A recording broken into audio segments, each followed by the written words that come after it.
Last week, the tech world was still intoxicated by a familiar question: can artificial intelligence truly reshape the future? But this week, the picture has shifted dramatically. The spotlight has moved away from flashy demos and lofty promises about ever smarter models. Artificial intelligence has officially entered its harshest phase yet, the phase of real-world selection. This is the moment when the market begins to draw clear lines between AI tools that can actually generate billions in revenue and those that are little more than clever poetry machines. It is also the point at which power starts to concentrate around players with enough capital to sustain vast data factories that consume electricity on the scale of entire cities. Once a lightweight service floating in the cloud, AI is now rapidly transforming into a heavy industrial sector, demanding serious physical infrastructure. In this week's report, we'll walk through three major shifts that are reshaping the entire game. The story begins with the rise of practical AI, as tech giants stop competing over lab benchmarks and instead pour resources into product integration and real monetization. Next comes the brutal infrastructure battle unfolding behind the screens, where chips and energy supplies are redrawing the global map of technological power. And finally, as the glossy surface peels away, we confront the hard limits AI is now hitting. From security gaps and workforce shakeouts to overhyped technologies being exposed for what they are. Welcome to this week's BizIntel Technology Briefing, a week in which the AI race has become more serious and more ruthless than ever before. AI flaws, virtual workers, and the rush for nuclear power. Which AI systems are actually being chosen for real life?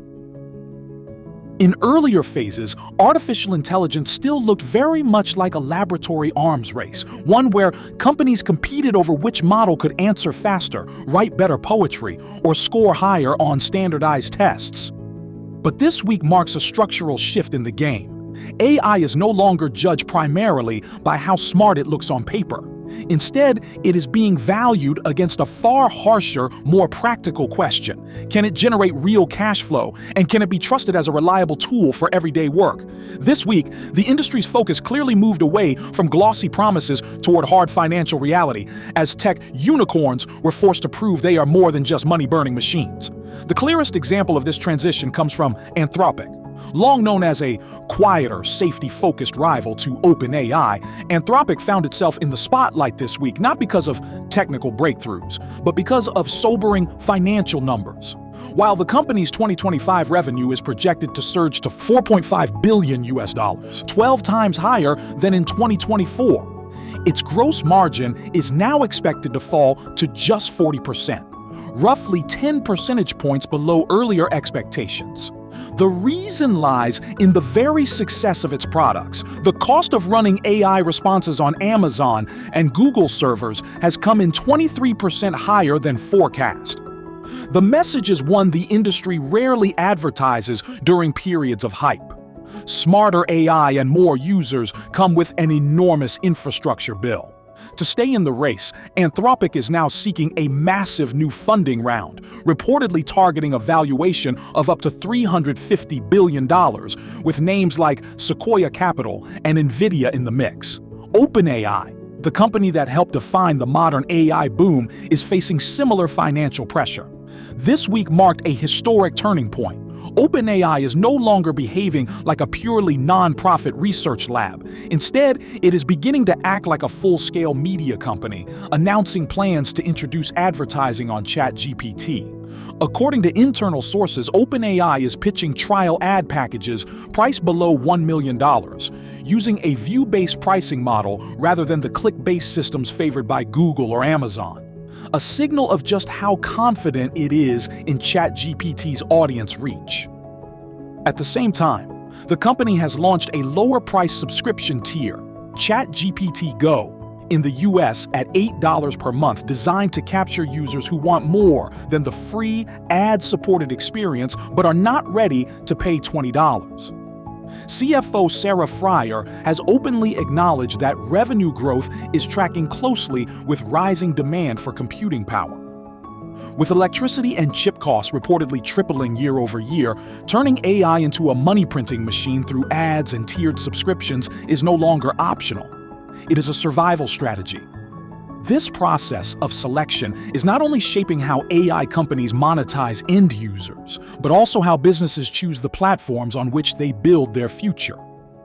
Google, long criticized for moving too slowly in AI, released figures this week suggesting it is quietly gaining ground among developers. Requests sent to the Gemini API more than doubled in just 5 months, rising from 35 billion in March to 85 billion in August.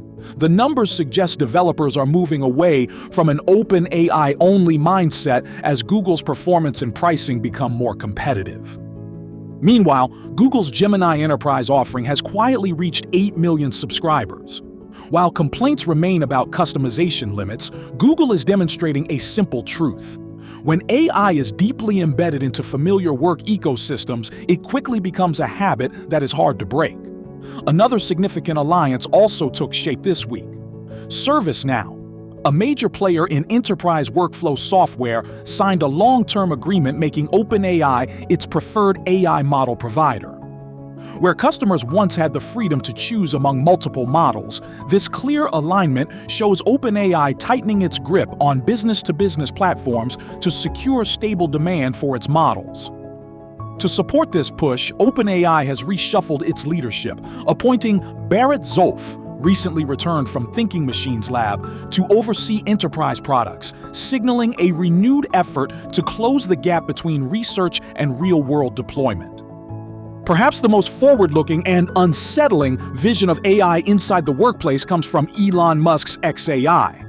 A former xAI engineer revealed this week that the company is internally developing and testing so-called human emulators, AI employees treated exactly like human staff within the company's organizational chart.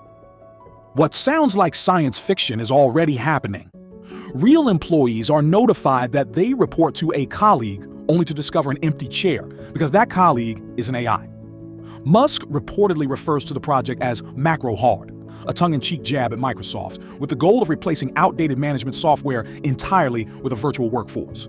It is a striking example of AI moving beyond a support tool to become a direct participant in how companies are run. As software begins to mature, this week's competition has spilled into a new arena: hardware.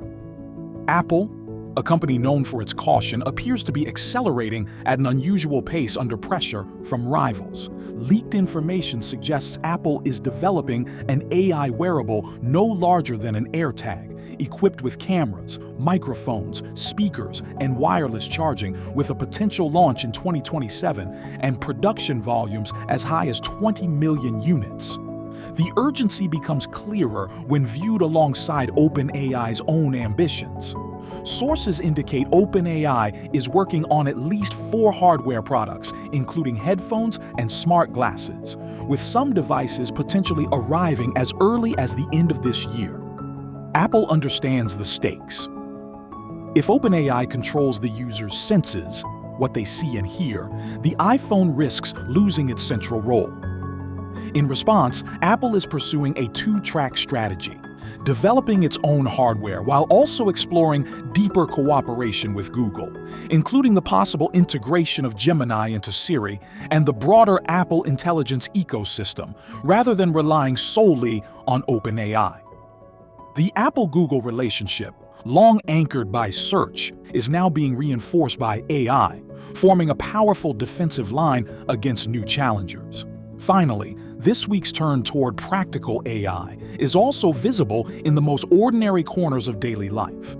On LinkedIn, a booming ghostwriting industry is emerging, where agencies use AI and machine learning engineers to decode platform algorithms and write posts on behalf of tech CEOs for tens of thousands of dollars. AI is helping individuals manufacture personal brands, projecting an image of insight and vulnerability designed to drive engagement, blurring the line between authenticity and performance on professional profiles. In commerce, TikTok has launched Project Horizon, an ambitious effort to lure major brands away from Amazon and onto TikTok Shop. The goal is not just to keep users watching videos, but to use AI to predict what they want and sell it instantly.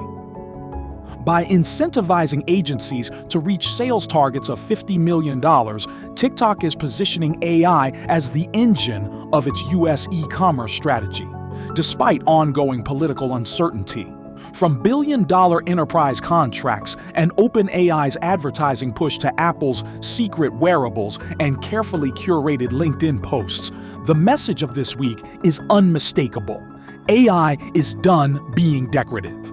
It is being packaged, priced, and pushed into the market at industrial scale. But as AI becomes a massive revenue machine, it also demands an equally massive supply of resources to keep it alive. And that brings us to the second major story of the week, the infrastructure war. The infrastructure war, when AI becomes a heavy industry. If the first chapter of this week's story was about surface-level selection, where companies and users began deciding which AI systems would be allowed into work and daily life, then the second chapter unfolds at a much deeper level. It is less visible, rarely discussed, yet decisive for the survival of the entire AI era. More and more, the world is confronting a blunt reality. Artificial intelligence is no longer just software. It is no longer merely lines of code drifting in the cloud. AI is rapidly transforming into a new, heavy industry, one where power is not measured in clever ideas, but in steel, copper, nuclear reactors, and the ability to extract resources from the ocean floor. This week, that physical battle came into sharper and more brutal focus than ever before. The clearest sign of this shift is the global surge in what can only be described as data center inflation. Building the physical brains that power AI has become so expensive and so constrained that it now resembles a crisis. Start with the smallest building blocks, copper. The basic material used to carry electricity through AI servers rose 45% in price last year, with demand expected to explode further over the next decade. The problem is not just cost, but scarcity.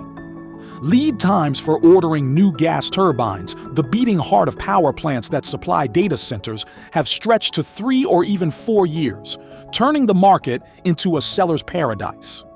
Against this backdrop, Google made a decisive move to secure its own survival.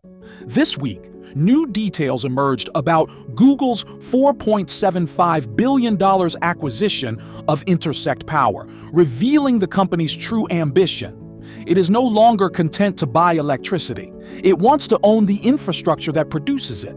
Intersect Power is no ordinary energy firm. It holds some of the most valuable priority tickets in the supply chain, including access to massive transformers and US-made solar panels that competitors may wait years to obtain. Google is targeting Hereford in the Texas Panhandle, often dubbed the Disneyland of energy, as the site for enormous computing campuses powered by solar, wind, and battery storage. Inside a transformer factory in Memphis, where Google is a key partner, workers operate in clean room conditions, winding enormous copper coils with millimeter-level precision and testing equipment against lightning strikes inside cavern-sized chambers. The image makes one thing unmistakably clear.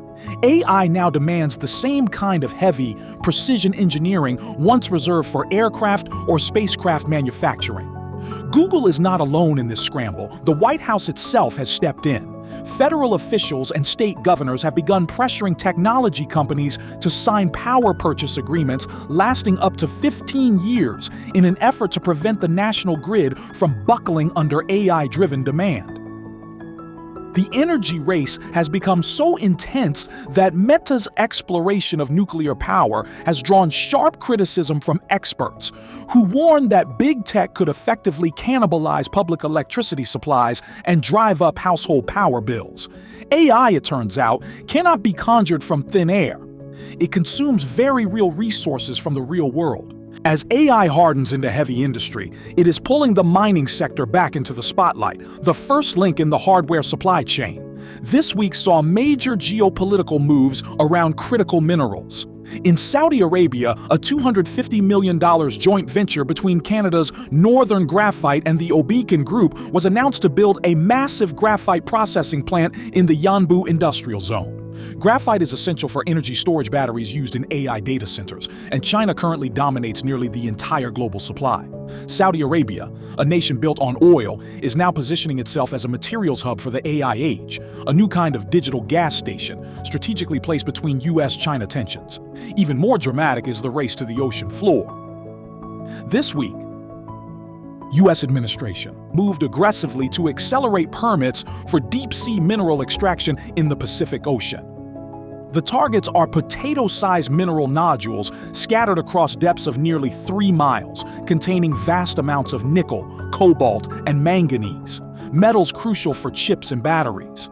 China currently controls around 80% of global cobalt production and 90% of manganese, prompting the U.S. to seek alternatives at almost any cost, including bypassing the United Nations' slow-moving international approval processes. AI, in other words, is no longer just a contest among software engineers in Silicon Valley. It is a race involving mining ships in open oceans and strategic calculations inside the White House. As the battleground shifts to physical infrastructure, barriers to entry are soaring, creating a brutal financial divide. Oracle, one of the tech industry's oldest giants, offers a stark example of the price of staying relevant. To expand its AI cloud capacity, Oracle burned through $10 billion in cash in just the past quarter. For the full fiscal year, spending is expected to approach $23 billion, flipping last year's positive free cash flow deep into the red. Analysts are now openly questioning whether Oracle should cut its dividend to conserve cash, a difficult move given that its largest shareholder, Larry Ellison, relies on that income to fund other family-backed acquisitions. If even giants like Oracle are under strain, newer players face even harsher conditions. An estimated $300 billion in AI-related debt is expected to be issued this year alone. With bond yields rising amid inflation and tariff concerns, borrowing costs for building data centers are climbing sharply, placing enormous pressure on companies with weaker credit ratings, such as CoreWeave and other infrastructure-focused startups. Yet the link between burning money and making money has never been clearer. This week, OpenAI's chief financial officer confirmed a stark rule of the new era. Revenue growth is almost perfectly aligned with growth in computing consumption. OpenAI's computing capacity has been tripling year after year, from 0.2 gigawatts in 2023 to a projected 1.9 gigawatts by 2025. And revenue has followed a similar exponential curve. The message to the market is chillingly simple. In the age of industrial AI, computing power is revenue. If you cannot afford power plants, chips, and mineral supply chains, you are out of the game, no matter how smart your algorithms may be. Taken together, this week's infrastructure story shows AI entering a painful stage of maturity. It is no longer a free miracle. It is a web of energy-hungry machines, contested mining rights, and balance sheets under extreme stress. And it is these physical limits, from transformer shortages in Texas to legal battles on the Pacific seabed, that will ultimately determine whether artificial intelligence accelerates or stalls in the years ahead. When AI enters the real world and makes real mistakes. If the second chapter of this week's story was about the infrastructure war, then the third comes in a very different color, a moment of reckoning. As artificial intelligence steps out of carefully staged demos and collides with the messy reality of everyday life, it delivers not only productivity gains, but also exposes serious cracks. This week, Silicon Valley was forced to confront costly lessons about honesty, extreme work culture, and safety limits being quietly pushed aside. The most shocking story revealing the dark side of the AI boom this week came from Motive Technologies, a company that sells AI-powered dash cameras to trucking firms. Motive had been widely expected to lead this year's tech IPO wave, backed by Google Ventures. Yet, just days before its roadshow, the company abruptly postponed its public offering, citing technical issues. The truth turned out to be far less polished. The technology marketed as AI-based automatic crash detection was, in practice, heavily dependent on a workforce of roughly 400 data labeling employees in Pakistan. This is a textbook example of the Wizard of Oz effect in the AI era, an impressive algorithmic facade, with human labor pulling the levers behind the curtain. Even these human-powered AIs made mistakes. Workers in Pakistan reportedly struggled at times to distinguish real accidents from false alarms, leading to inconsistent software performance. The fallout from motive goes beyond one company's reputation. It has forced investors to ask an uncomfortable question about countless other startups. How much of today's artificial intelligence is actually low-cost human intelligence repackaged as software? As investor skepticism returns, inflated valuations built on shaky technical foundations are becoming harder to justify. This wave of scrutiny has also reached fintech. Checkbook, a startup once backed by JP Morgan Chase and treated as a strategic partner, was cut off by the bank this week. According to reports, Checkbook had effectively become a backdoor for high-risk clients, from Venezuelan crypto firms to adult websites, to access the U.S. financial system. As easy money from the tech boom dries up, financial institutions are tightening risk controls, and companies that thrived in regulatory gray zones are now paying the price. As AI enters real-world operations, it is not only reshaping tools, but also transforming workplace culture, often in harsher, more toxic ways. This week, the term cracked engineer became a flashpoint in debates over hiring trends in Silicon Valley. Instead of seeking collaborative 10x engineers who elevate entire teams, startups are increasingly hunting for so-called cracked individuals, often Gen Z, obsessed with speed, willing to code through the night, and dismissive of established processes. The downside is becoming harder to ignore. These engineers can produce code at extreme speed with the help of AI, but often leave behind fragile, error-ridden systems that colleagues must later untangle. More troubling, a culture that glorifies burnout, social isolation, and eccentric behavior is driving away other talented workers, especially women and those who value balance and teamwork. Rather than liberating humans, AI appears to be pushing productivity pressure to a new extreme, turning people into emotionless coding machines. At the highest end of the talent market, the AI hiring war is creating its own form of instability.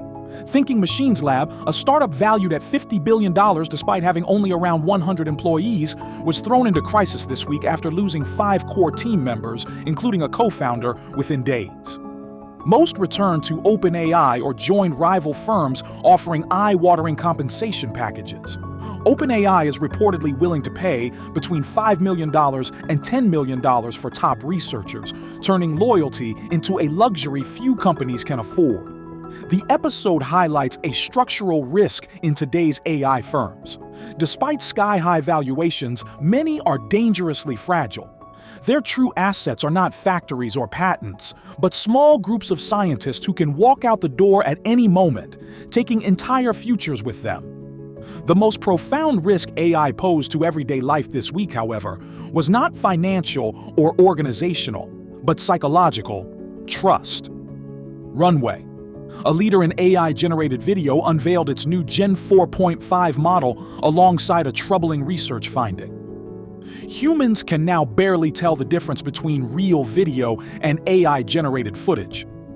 In a test involving more than 1,000 participants, the correct identification rate was just 57.1%, barely better than a coin toss.